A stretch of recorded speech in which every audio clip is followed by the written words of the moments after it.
playing tonight, game one of the finals. Obviously, the Warriors are back. So they took a couple years off. They dealt with injuries, Steph Curry injuries, Draymond Green injuries. Klay Thompson was out for 2 years straight. They have no Kevin Durant. He left, and yet they are back in the finals again. It's pretty exciting if you ask me. When they signed Kevin Durant, it was like, I'm sick of the Warriors, yada, yada, yada. But now that Kevin Durant is gone, they're back to their old selves, and they're older now, and yet they're still in the finals. This makes it pretty cool and just a continuation of their dynasty that they had in the mid-2010s. As for the Celtics, they're young. They're impressive. They had some luck on their side. The Bucks had no Chris Middleton, right? The Heat dealt with a ton of injuries throughout the Eastern Conference Finals, so they had some luck to get where they needed to be. If Chris Middleton was healthy, they probably don't make it 7 games. They're probably lost. If a bunch of the Heat were unhealthy and Kyle Lowry is ineffective, they probably don't make it to where they made it. But they're in the finals. Nobody's going to remember later on, 10 years down the line, who wasn't playing against them. They're only going to remember that the Celtics were there. And so we've got some interesting sales leading up to the finals here. One Steph Curry card, and these are all May sales. You would have found this on Instagram. Steph Curry 2019 Absolute Materials rookie logo man auto here, $492,000 from 2009 PSA Authentic. That sold in May. Jason Tatum 2017 National Treasures NT RPA out of 99. PSA 10 DNA 10 sold for $193,000. A Jordan Poole NT RPA with an absolutely sick patch out of 10 sold for $13,500. Klay Thompson 2012 Prism Silver BGS 10 Black Label sold for $10,800. And the Jaylen Brown, very cool card if you ask me. I really like it. NT RPA out of 99 BGS 9.5 sold for $7,200. If I'm looking at these sales and I'm saying to myself, is there a weird thing here? This would be it.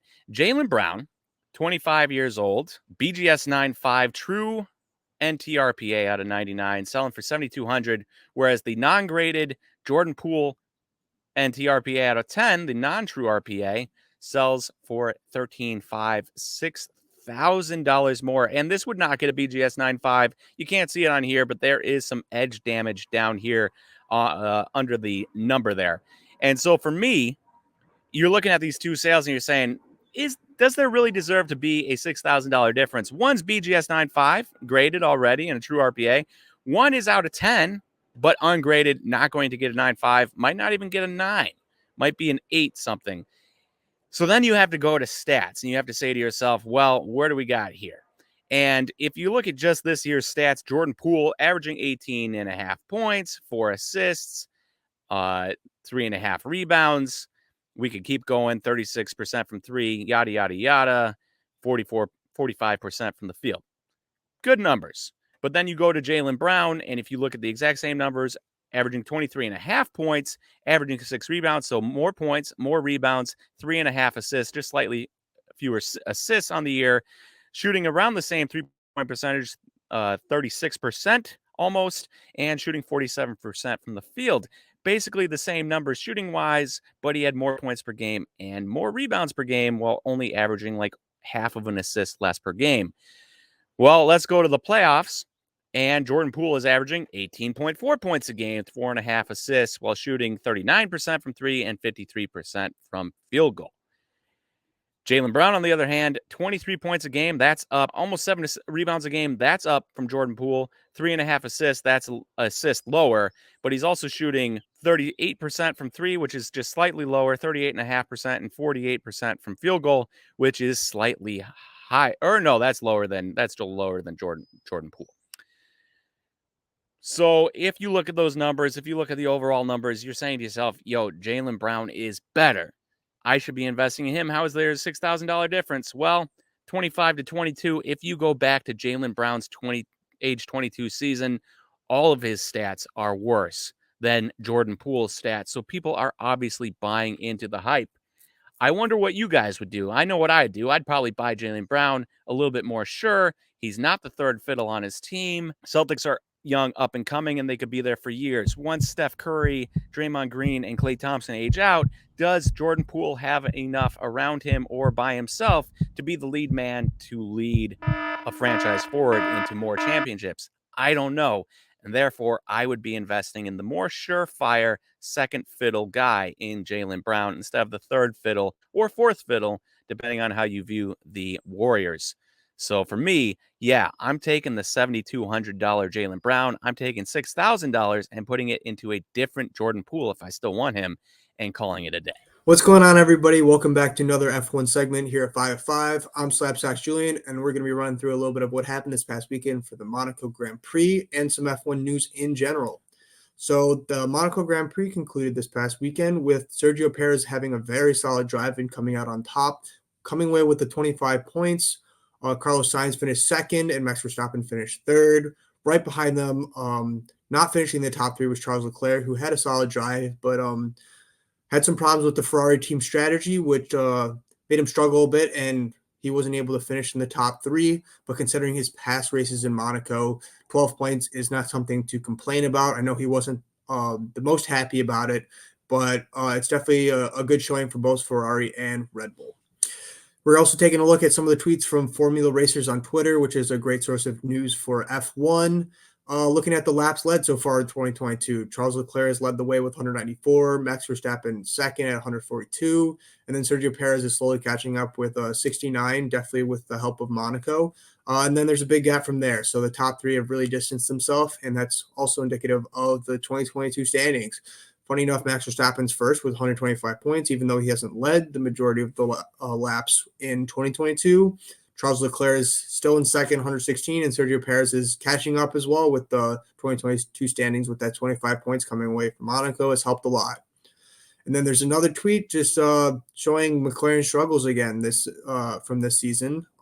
Through 7 rounds last season, they had 110 points, and they only have 59 so far. So it's actually about half as many points, which is definitely disappointing for their team. I know their CEO, Zach Brown, especially from Daniel Ricciardo's perspective, who has not looked comfortable at all this year in his McLaren, struggling quite a bit. Lando Norris has been driving very solid, and I know Zach Brown and the rest of the team is looking a lot more for Daniel Ricciardo, and it makes you think about if there might be a shakeup with the team and if Daniel Ricciardo will be on the team next year if he keeps performing at this low level. Big news for Sergio Perez. Not only did he win the Monaco Grand Prix, he got a big contract extension from Red Bull to stay until 2024. I mean, this move makes total sense for both parties. Sergio Perez has performed quite well with Red Bull last season, and the 7 races so far this season makes no sense to shake it up. Max Verstappen won the World Championship last year. I know Sergio Perez probably wouldn't want to be second fiddle in every race to Max Verstappen and having to let him by in certain races. But it's a good match, and I'm sure Sergio Perez has been happy so far. Hopefully, maybe down the road, they'll be able to duel it out for the World Championship, while I highly doubt it. Just good news on that side for Sergio Perez. Here's a post from the SlabStox Instagram about a big card that sold on May 29th, so just a few days ago. Sergio Perez's 2020 Topps Chrome Red Refractor Auto out of 5 sold for $5,000. And we just compared that to a sale of 425 that happened last year on May 5th. And it's an increase of 1,076, which just shows the boost his card market has had since joining Red Bull. And people are noticing how well he's driving. While he might not be on Max Verstappen's level and winning every race, I think he's shown that he's a very solid driver and that he should not be overlooked. We're going to take a look at the bottom 3 drivers of Monaco, all of which did not finish. So Alex Albon with Williams. While Nicholas Latifi also did not give points, he at least finished the race. Alex Albon was forced to retire with some mechanical problems. And then both Haas drivers did not finish, Mick Schumacher and Kevin Magnussen. Mick Schumacher in particular is concerning considering how he has done this season. He had another big crash running into the barriers after losing the rear of his car. This is a second big crash. Now this is the total of repairs is probably going to be around $2 million, with each one being around $1 million, which is not cheap. You can't be making big mistakes like that, especially if it's not your rookie season.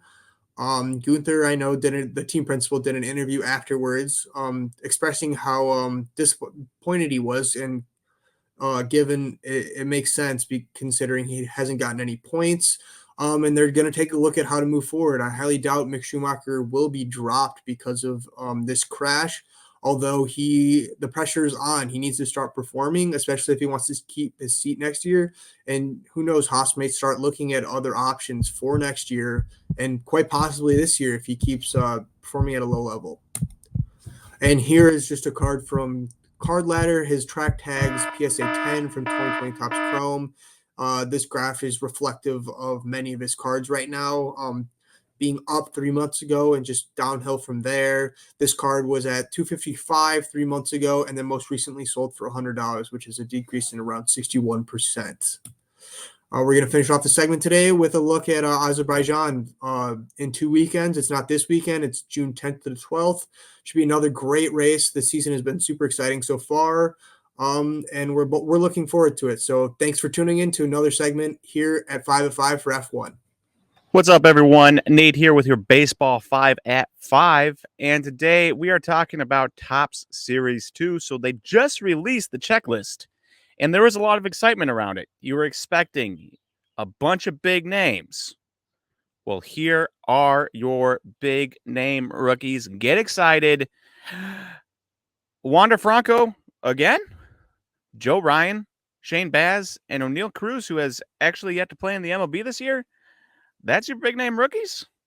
That is your big name rookies. 2 pitchers, a second rookie for Wander Franco, and O'Neill Cruz, who has yet to play in the majors this year. Who else do we have missing? Well, what about Julio Rodriguez? Now, we do have a 1987 insert auto of his, but we don't have a base rookie. Bobby Witt Jr., we also have a 1987 insert auto of his, but no base rookie. And you also have 3 guys, Spencer Torkelson, Jeremy Pena, and Seiya Suzuki, big rookies, all out there at the start of the year, all missing from this checklist. A little bit of an issue on my end. And lastly, you have Juan Yepes, who is in the checklist. He is in the checklist. He is there. You have at least that. But the problem is that he didn't start his MLB career until 2022 in May. And these other guys started in April. And somehow Juan Yepes made it into Bowman as a rookie and made it into Topps Series 2 as a rookie. But guys that started their major league careers before him, Adley Rutschman, Julio Rodriguez, Bobby Witt Jr., Jeremy Pena, you get the point. They are not in Topps Series 2. Now, I don't know what the issue is here. Maybe it was printing, whatever. I don't understand how you can get Juan Yepes into the product, but not these other guys. But that's neither here nor there. At least they did get Juan in there, as he has been a very interesting bat this year for the Cardinals. Not 100% sure what to make of it. There is a silver lining, though. One, while you won't be spending money on Topps Series 2 because nobody in their right mind would probably go after a second rookie of Wander Franco that's not a rookie debut, and O'Neill Cruz has not been killing AAA, so he's not like a chase card to get. Topps Chrome could still have these big name rookies, these big Julio Rodriguez's and Bobby Witt Jr.'s. And if not that, at least it's gearing up for Topps Update to be amazing. And so if you are looking to spend money, instead of spreading out your money between Series 1 and Series 2 and Topps Update to get all the rookies throughout a year, you can now just focus on Topps Update, get all the big name rookies, because there's no reason for Julio Rodriguez and Bobby Witt Jr. and those guys to not be in there.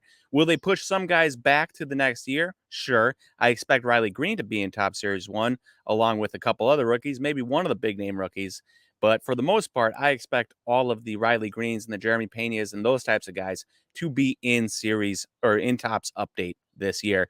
So that is a silver lining. There will be the quantity of quality rookies in one set that you can go spend your money on instead of buying all 3. But for Series 2, this is not looking good. I don't expect these cards to sell either on the singles market or as hobby boxes. Going to be kind of a bloodbath out there, if you ask me.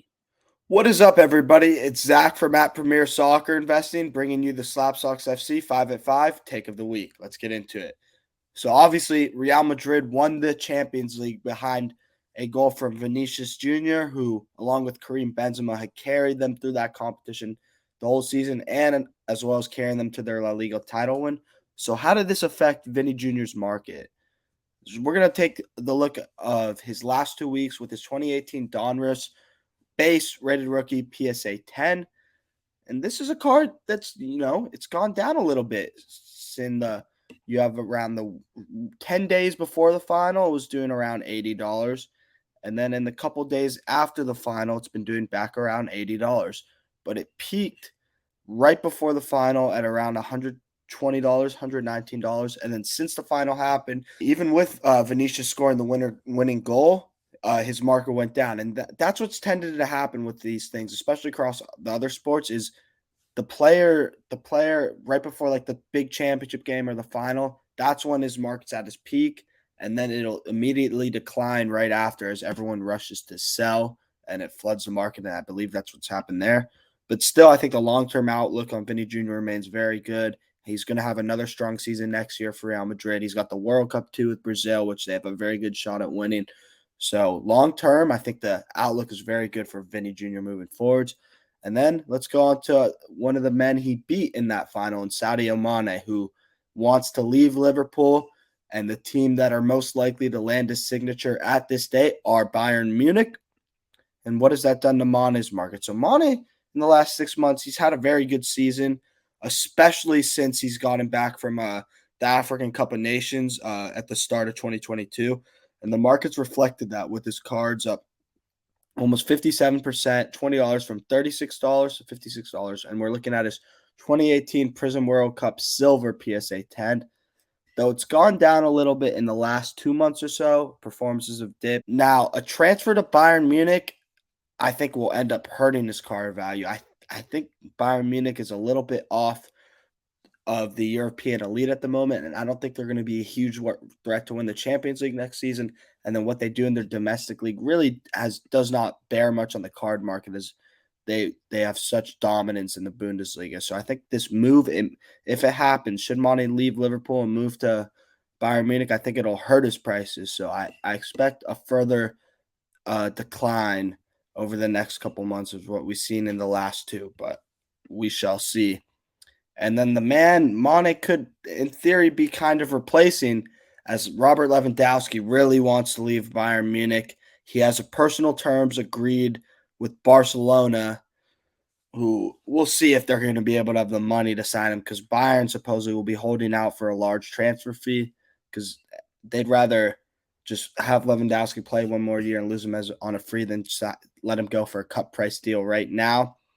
But Lewandowski really wants out, and when we're looking at his market, particularly his 2018 Prism World Cup Silver PSA 10, this market is down over the last year. It's down 67%, $150. And that $225 price point we see in June was during the Euros when he was having a good vein of form with Poland. And then Bayern did not have the best of years in the Champions League and so forth. So his card prices have dropped, even though he continued to bang in the goals.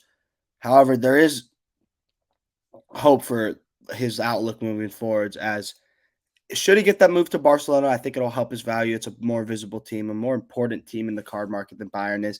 And then also Poland is in the World Cup, and we know what Lewandowski does for Poland. He just scores goals. And if he's able to have some big performances and get him into the knockout stages of that World Cup, that's going to help his market. And it's very, very possible with the goal-scoring threat that man carries.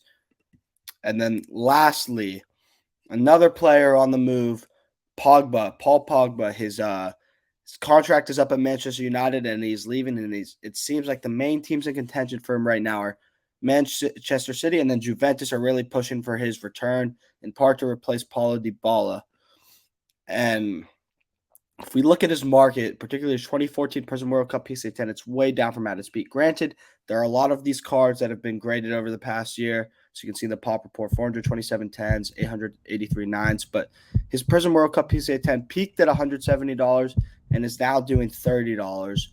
But another player for who there is hope for, as Pogba's played his best games in a French shirt, and they are one of the favorites to win the World Cup. And if they can do that, win the World Cup, and Pogba plays big for them, we're going to see his prices rise. We're back looking at the PWCC weekly auction. This is number 20 already here, and we are looking at 2 cards ending on Sunday night. 2 football cards. One is currently a quarterback, Russell Wilson, National Treasures rookie patch auto out of 99, and the other, Nate, describe this card for me right now.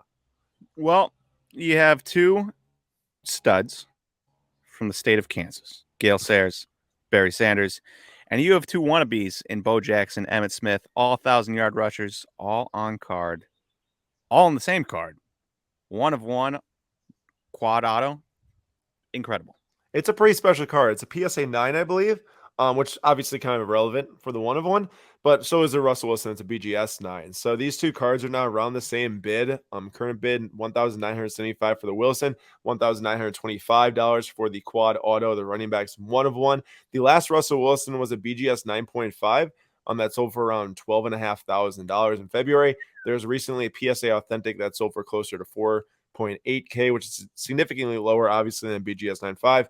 This being a BGS 9, going to sell probably north of that PSA Authentic, but not touching a 9.5 for obvious reasons, not the same grade.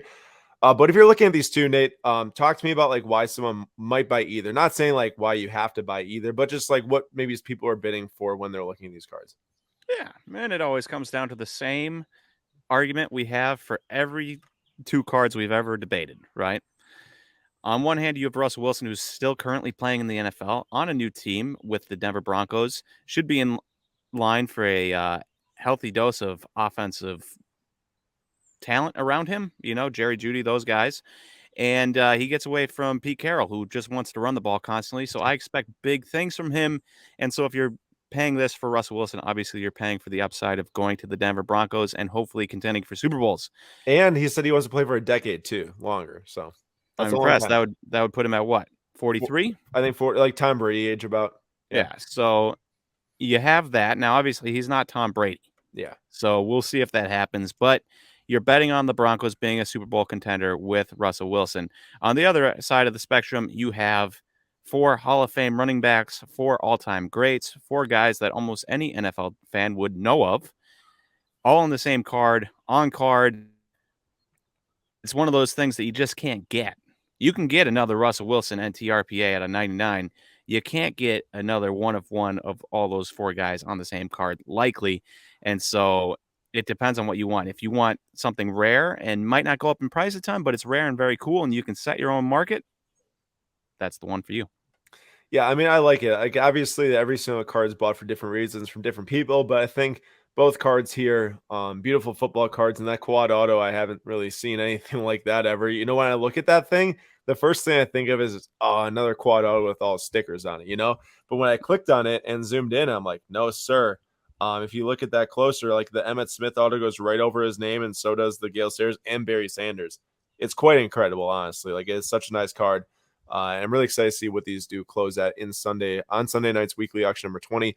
So please, we welcome you to join us on the Flip Quest episode number 20, where we buy and sell different cards to see how we can do in the year 2022. It's been a fun time so far. We have made some moves, and we are also giving away slabs in each episode. So we hope to see you there Sunday night live stream right here on YouTube. We're watching SlabStox right now, 9:45 p.m. Eastern time.